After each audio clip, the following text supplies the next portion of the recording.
নমস্কার, আমার একটি নতুন ভিডিওতে আপনাদের সকলের অনেক অনেক ওয়েলকাম। আশা করব সবাই খুব ভালো আছেন। আমিও বেশ ভালো আছি। আজকে আপনাদের সাথে শেয়ার করব চাটনির একটি রেসিপি। এই শীতের দিনে যত সব শীতের তরকারির সঙ্গে একটা স্পেশাল চাটনি সবসময় লাগে। খাবারের শেষে যে চাটনিটা না হলে খাবারটা যেন ফুল কমপ্লিট হয় না, আজকে সেরকমই একটি বিয়েবাড়ির মতন চাটনির রেসিপি আপনাদের সাথে শেয়ার করব।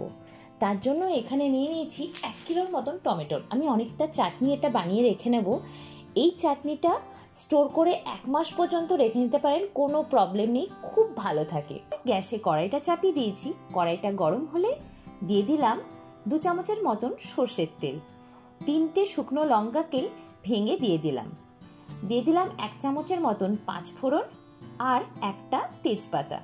এরপর সমস্ত কেটে রাখা টমেটোগুলোকে দিয়ে প্রয়োজন মতো নুন দিয়ে দেব। নুনটা দিলেই টমেটোটা খুব ভালোভাবে তাড়াতাড়ি গলে যাবে। তার সঙ্গে দিয়ে দিলাম 1 চামচের মতন হলুদ। নাড়াচাড়া করে ঢাকা দিয়ে এটাকে 20 মিনিটের মতন রান্না করে নিয়েছি। মাঝে মাঝে আমি নাড়াচাড়া করে দেখে নিয়েছিলাম যেন নিচে না লেগে যায়। দেখুন সমস্ত টমেটোগুলো খুব ভালোভাবে গলে গেছে।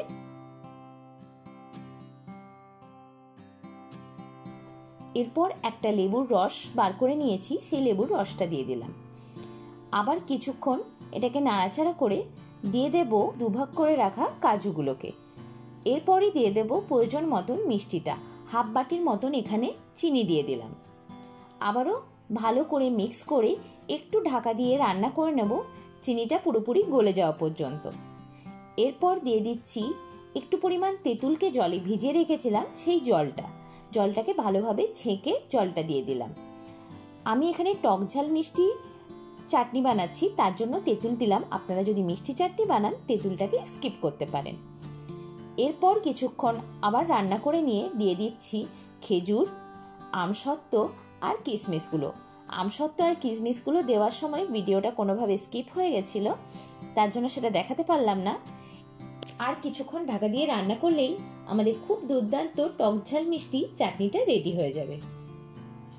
এটাকে ঠান্ডা হয়ে গেলে পরে একটা কাঁচের জারের মধ্যে বা কাঁচের বাটির মধ্যে যেভাবে আপনারা স্টোর করে রাখতে পারেন, এয়ারটাইটের মধ্যে স্টোর করে রাখলে বেশি ভালো হবে, করে ফ্রিজে রেখে দেবেন। 1 মাসের মতন এটা কিচ্ছু হবে না, খুব ভালো থাকবে। আশা করব আপনাদের আমার এই ভিডিওগুলি ভালো লাগছে। ভালো লাগলে প্লিজ লাইক করুন, বন্ধুদের সাথে শেয়ার করুন, আর অবশ্যই আমার চ্যানেলটি সাবস্ক্রাইব করে দেবেন। খুব তাড়াতাড়ি দেখা হবে নতুন একটি ভিডিওতে। ততদিনের জন্য বাই।